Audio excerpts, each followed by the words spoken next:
ఈ 18 నెలల పరిపాలన ఒక గోల్డెన్ పీరియడ్ అని, ఈ 18 నెలల పరిపాలన ఒక గోల్డెన్ పీరియడ్ అని, ఈ 18 నెలల పరిపాలన ఒక గోల్డెన్ పీరియడ్ అని.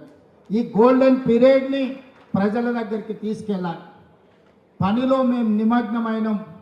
ప్రసార సాధనాలు మనకు కొన్ని సహకరిస్తే కొన్ని సహకరించవు.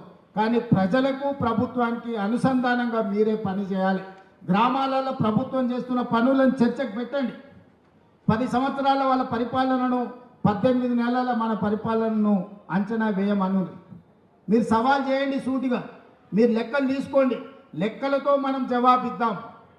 ఏ విషయంలో అయినా సరే, విద్య కానీ, వైద్యం కానీ, రైతు రుణమాఫీ కానీ, రైతు భరోసా కానీ, లేకపోతే ఆర్టీసీలో ఉచిత ప్రయాణం కానీ, మహిళలకు 0% వడ్డీ కానీ, ఏ విషయమైనా సరే 10 సంవత్సరాలలో వాళ్ళు ఏం చేసిండ్రు, 18 నెలల్లో మనమేం చేసినామో లెక్కలు చెప్పి ప్రజల్ని ఒప్పించి రాబోయే రోజుల్లో పార్టీ నిర్మాణంని ముందుకు తీసుకువెళ్దామని తెలియజేస్తూ